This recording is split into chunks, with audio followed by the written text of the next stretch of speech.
everybody, our story time today is all about pumpkins. I love pumpkins because they remind me of the fall.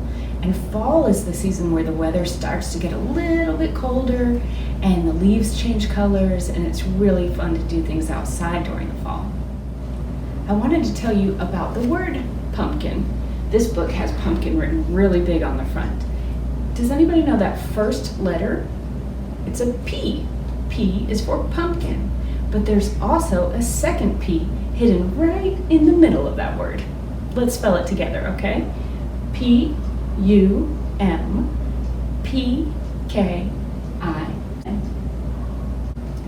So today we're going to read a book about pumpkins. We'll do a pumpkin craft, and maybe a special friend will join us for a pumpkin song. Our book today is Pick a Perfect Pumpkin, Learning About Pumpkin Harvests. It was written by Robin Kuntz and illustrated by Nadine Takvorian. The autumn air feels cool. Colorful leaves blow in the breeze. Hold on to your hat. It almost blew away. Rows of pumpkins glow under a blue sky.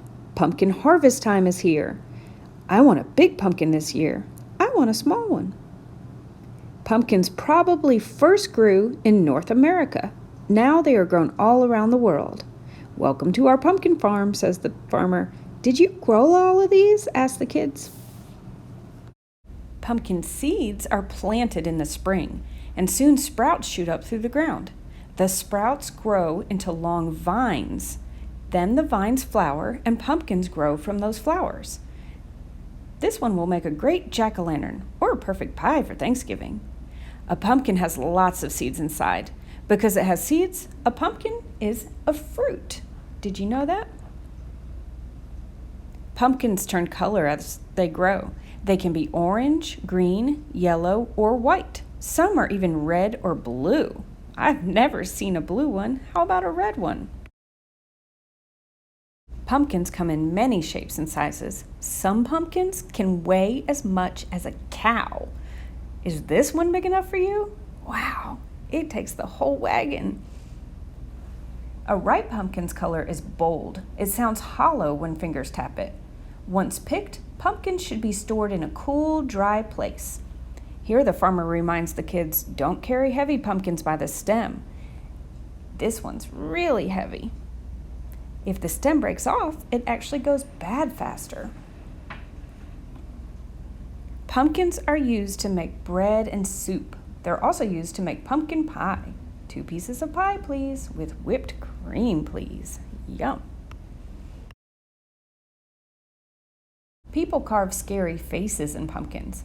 The jack-o'-lanterns shine bright on Halloween night. This little one can sit on our table, she says. This one can go on the front step. If you borrow this book from the library, make sure that you look at the last 2 pages to find lists of other books and websites that you can check out to learn more about pumpkins and the fall. For today's craft, I'm going to show you how to make a paper pumpkin. First, you will need to cut out strips of paper, all the same length, and then you or a grown-up can use a hole puncher to put a hole on the top and then another hole right at the very bottom.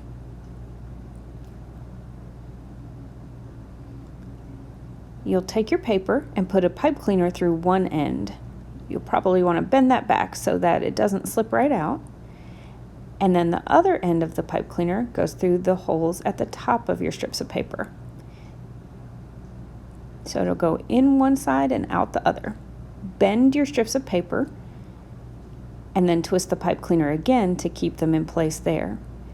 Now you just spread the strips of paper all around the pipe cleaner to create a pumpkin shape. If your vine is too long, you can get a grown-up to just cut it off with a pair of scissors. Continue to just move your strips of paper around till it's the shape that you like the most. Of course, if you use more paper, your pumpkin will be fuller. But I kind of like the way that this one looks. You can also twist the pipe cleaner at the top to make a twisty vine. I'm going to also show you some that we made out of orange paper and one that we even used old book paper to make. You can cut up a newspaper or any kind of extra paper that your grown-up will let you use to make these.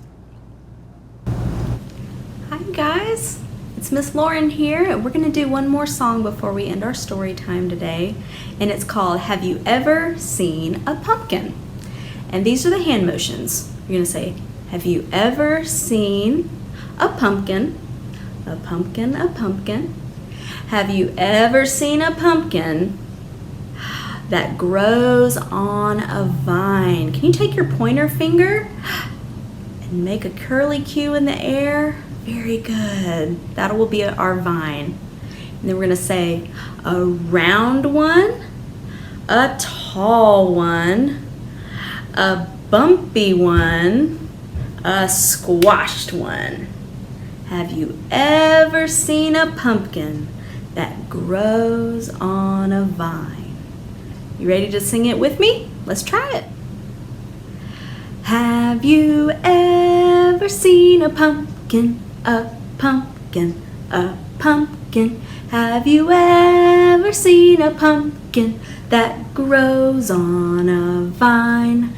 A round one, a tall one, a bumpy one, a squashed one. Have you ever seen a pumpkin that grows on a vine? Good job, you guys are excellent singers. 90% of brain growth happens before kindergarten. 90%. So talk, sing, read, write, and play with your child every day. Those 5 simple steps build the foundation for a lifetime of learning.